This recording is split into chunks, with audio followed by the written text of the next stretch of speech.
ఇంకా లైఫ్ ఎలాగా ప్లాన్ చేసుకున్నారు? ఎందుకంటే ఇప్పటిదాకా అంటే సింగిల్, అవును బట్ ఇప్పుడు మ్యారేజ్ అంటే ఖర్చులు పెరుగుతాయి. ఉంటాయి. సో మీరు ఒక్కలేనా, లేకపోతే ఆవిడ కూడా జాబ్ చేస్తారా? లేదు లేదు ఇంకా నేను ఎప్పుడన్నా చేస్తాను. ఎందుకంటే ఇప్పుడు ఎండ్ ఆఫ్ ది డే ఇప్పుడు పిల్లలు అవన్నీ అనుకొని ఇంకా తర్వాత ఒక మంచి ఫ్యామిలీ అనుకున్నప్పుడు హ్యాపీగా ఇదే బెటర్ అబ్బా.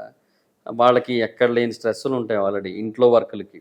అది కాకుండా మళ్ళీ బయట వర్క్స్ అన్నీ పెట్టుకొని మళ్ళీ ఆ స్ట్రెస్ ఇంట్లో ఇబ్బందులు అవుతాయి. ఎందుకు అవన్నీ? ఏమో అంటే నా ఒపీనియన్ ఇది, నాకు అలా అనిపించింది. సో తనకి అంతేం ఇంట్రెస్ట్ లేదు. ఓకే. So fine. అంటే అంటే ఒక వ్యక్తి ఒక లాయర్ గాను, ఒక డాక్టర్ గాని, లేకపోతే ఒక డైరెక్టర్ గాను, ఒక యాక్టర్ గాను కెరీర్ ఎంచుకుంటున్నారు.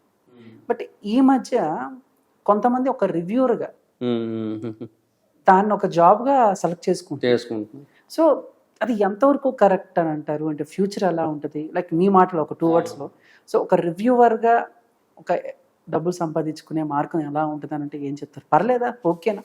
అంటే ఒకటి ఇప్పుడు మార్కెట్లో ఆల్రెడీ చాలా మంది రివ్యూవర్స్ ఉన్నారు. మూవీస్కి చాలా మంది రివ్యూస్ ఉన్నారు. ఇందాక ఒక 5 పేర్లు చెప్పాను. అది కాకుండా ఇంకా ఎంతో మంది ఉన్నారు. అవును.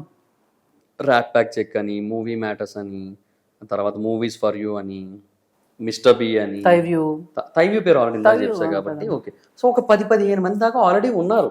కొత్త గొప్ప నోటీసబుల్ సినిమా పిచ్చ సినిమా ఇట్లా కొంతమంది నోటీసబుల్ పీపుల్ ఆల్రెడీ ఉన్నారు. సో ఓకే, ఇప్పుడు దానికి అంతకంటే ఎక్కువ ఆడియన్స్ ఉన్నారా అనేది క్వశ్చన్. ఇప్పుడు ఏవైతే ఇప్పుడు రీచ్ వస్తుందో, వ్యూస్ వస్తున్నాయో, దానికంటే ఎక్కువ ఆడియన్స్ ఉన్నారా అనేది మ్యాటర్ దానికి. ఇప్పుడు మళ్ళీ మాకు అందరికీ కామన్ ఆడియన్స్ చాలా మంది ఉంటారు, మళ్ళీ మ్యూచువల్ ఆడియన్స్ బోల్డ్ మంది ఉంటారు. అవును. సో నువ్వు ఎలా చెప్పావు, ఆయన ఎలా చెప్పాడు, ఈడ ఎలా చెప్పాడు, మొత్తం అసలు వీళ్ళందరూ ఎలా చూసుకుంటారు. అట్లా మల్టిపుల్ ఒపీనియన్స్ తీసుకొని దాన్ని బట్టి డిసైడ్ అయ్యేటోళ్ళు ఉంటారు ఆడియన్స్. అది వేరు. బట్ అదే అంటున్నా, ఓవరాల్గా ఇప్పటికైతే ఇంతమంది ఉన్నారు, బట్ ఇంతకంటే ఎక్కువ ఆడియన్స్ లేరేమో. సో మళ్ళీ కొత్త వాళ్ళు వచ్చినప్పుడు అది ఎంతవరకు వర్కౌట్ అవుతుందని మనం ఇప్పుడు చెప్పలేం. కానీ యూ కెన్ డెఫినెట్లీ ట్రై చేయడంలో తప్పు లేదు. ఒక 100 సినిమాలు చూడండి, టార్గెట్ పెట్టుకోండి. అది కూడా మీకు ఫ్రీ టైం ఉంటుంది కదా, ఆ టైంలో చూడండి. వీలైతే ఫస్ట్ డే చూడండి, ఇమీడియట్గా రివ్యూ చేయండి. లేదు అన్నట్టయితే ఇంకా ఫ్రీ టైంని బట్టి చూసుకోండి. వాటిని ఏదైనా ఒక డిఫరెంట్ వేలో రివ్యూ చేయడానికి ట్రై చేయండి. Different way in the sense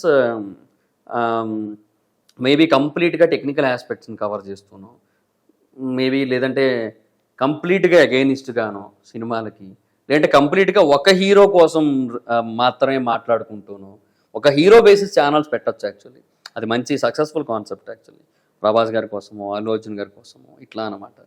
ఎక్కువ సినిమాలు చేసేటోళ్ళని పెట్టుకుంటే బెటర్. అల్లు అర్జున్ గారు 3 ఏళ్ళకి ఒక సినిమా వస్తే కష్టమలే. బట్ ఏమో చెప్తున్నాను, జనరల్గా చెప్తున్నాను నార్మల్గా. బట్ ఇలా యూ కెన్ ట్రై. బట్ డెఫినెట్గా రివ్యూవర్స్ ఒక న్యూట్రల్గా ఉంటాను అన్నా కూడా at least you have to show something unique ఉన్న వాళ్ళతో కంపేర్ చేసుకున్నప్పుడు, అంతే. బట్ మనోడు లక్ష్మణ్ మంచి క్లోజే, మీకు క్లోజే, నాకు బాగా తెలుసు.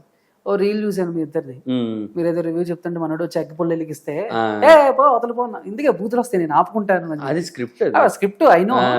బట్ ఇప్పుడు మీరు అన్నట్టు ఏదైనా ఒక దాన్ని చాలా వెరైటీగా జనాల్లోకి తీసుకెళ్ళాలి అని అంటే మనోడు బాగా వర్కౌట్ చేశాడు, దాన్ని చేశాడు. అంటే మనోడు అనుకున్న టార్గెట్ వచ్చాడు, అనుకున్నాడు, సినిమాలు చేసుకుంటాడు, అంతే.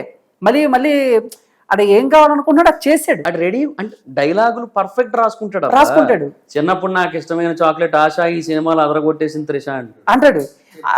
అదొకటేనో. మళ్ళీ ఆచార్య సినిమా చూసినప్పుడు బయటకు వచ్చి ఏడుస్తున్నాడు. ఏంట్రా అంటే కాజల్ లేదు బ్రో సినిమా అంటే. ఒక కంటెంట్ ని ఎలా వైరల్ చేయాలి బాగా తెలుసు. ఇంకోటి బాగా వైరల్ అయింది మనోడికి. బ్రో ఏంటి బ్రో, హీరోకి కార్తీక దీపంలో వంటలకున్న కష్టాలు ఉన్నాయి. అదే డియర్ మేఘ వాట్ ఎవర్, ఏదైనా మనోడు బాగా చేసుకుని ఉంటాడు. అదే తందానే తానేదైతే నేషనల్ వైడ్ అది. కర్ణాటక వాళ్ళు దానికి కోసేసుకున్నారు. తర్వాత నేషనల్ వైడ్ గా కూడా రియాక్షన్స్ వచ్చి. అవును, మీరు ఎప్పుడైనా చెప్పారన్నా, ఒరే నువ్వు చెప్పే రివ్యూ అరవద్రా అన్న మీరు కూడా అన్నారు. అరవకరా, కొంచెం స్లోగా ఎప్పుడైనా. నేను తనతో నార్మల్ గా పర్సనల్ గా చెప్పి చూసా అప్పట్లో స్టార్టింగ్ లో. అప్పటికి ఇంకా నేను అక్కడ రివ్యూస్ థియేటర్ల దగ్గర చెప్తున్నా, తను కూడా కొంచెం అట్లా అప్పుడు ఇంకా అక్కడే ఉన్నాడు. అప్పుడు అప్పుడు చెప్పాను. చెప్తే కొంచెం ఏమో అన్నా నీలాగే చెప్తే ఇప్పుడు నీకంటే ఆల్రెడీ జబర్దస్త్లో నువ్వు తెలుసు, సో నువ్వు నార్మల్ చెప్పినా చూస్తారు, మాకు అట్లా కాదు కదా అనేసి అంటే నిజమే కదా అనుకున్నాను. మరి ఇంకా నేను అంతే వ్యాలిడ్ పాయింట్. Valid point. సరే ఓకేలే అనుకున్నాను.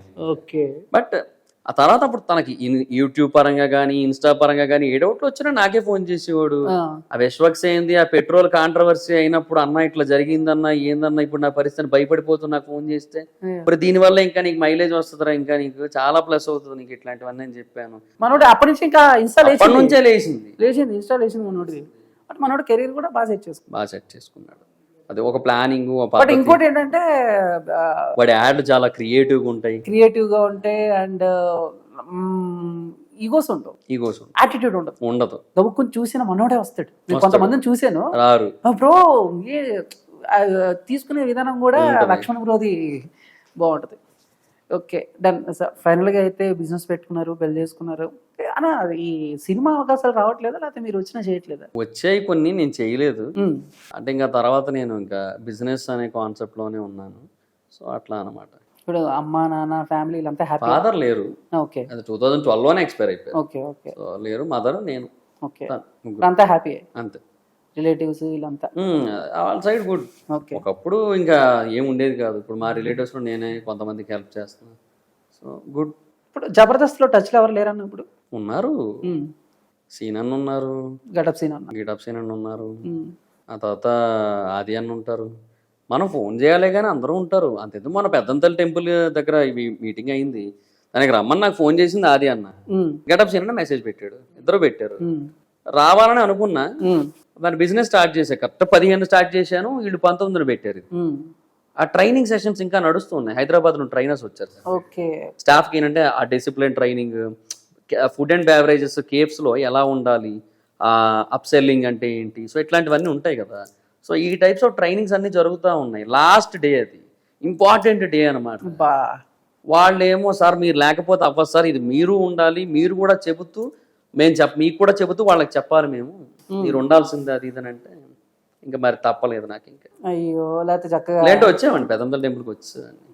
ఏముంది, పొద్దున్న ఫ్లైట్ ఎక్కుతాను, దిగిపోతాను, వచ్చేస్తాను, 4 గంటలు ఉంటాను, మళ్ళీ వెళ్ళిపోతాను. మళ్ళీ ఫ్లైట్ ఎక్కితే అయిపోతుంది, ఒక రోజులో అయిపోద్ది. ఓకే. ఇంకా ఆ రోజు దాని ఎఫెక్ట్ వల్ల అవ్వలేదు. ఓకే. అంటే ఇక ప్రమోషన్స్ కి వీటికి ఇంకా ఇప్పుడు ఏవి రాలేదన్న? ఇంకేం రావబ్బా. ప్రమోషన్స్ ఇవ్వాలంటే దానికి ఒక ప్యాటర్న్ ఉంటుంది. లాస్ట్ 6 వీడియోస్ యావరేజ్ వ్యూస్ తీస్తారు. మనక ఒక రివ్యూ బాగా వెళ్ళింది, తర్వాత కలెక్షన్ వీడియోలు అన్ని తక్కువ వెళ్తాయి, వేరే అప్డేట్లు ఇంకా తక్కువ వెళ్తాయి. రోడ్ మనకి ఇవ్వరు. ఇప్పుడైనా అంటే ఇప్పుడు కొన్ని సినిమాలు బాగుంటాయని చెప్తారు, అంటే ఉన్నట్టే చెప్తారు. అది నాకు అనిపించింది. ఒక్కోసారి ఏంటంటే ఫ్యాన్స్ దాన్ని రిసీవ్ చేసుకోలేరు. నాకు అనిపించింది అనే దానికంటే నేను అనలైజ్ చేసి చెప్తా, ఈ సినిమా బాగుందా లేదా. నేను ఎప్పుడు నా ఒపీనియన్ చెప్పను, నా రివ్యూనే చెప్తా. ఒపీనియన్ వేరు, రివ్యూ వేరు. అంటే గూగుల్లో దానికి డెఫినేషన్ ఒకటే వస్తుందేమో కానీ review is opinion of individual అని చెప్పి వస్తుందేమో కానీ, బట్ ఒపీనియన్ వేరు, రివ్యూ వేరు. ఒపీనియన్ అనేది అంటే చాలా మిక్స్ అవ్వచ్చు. నీకు కొన్ని కేటగిరీస్ నచ్చకపోవచ్చు. ఆ రోజు పొద్దున్న సినిమాకి వెళ్ళే ముందు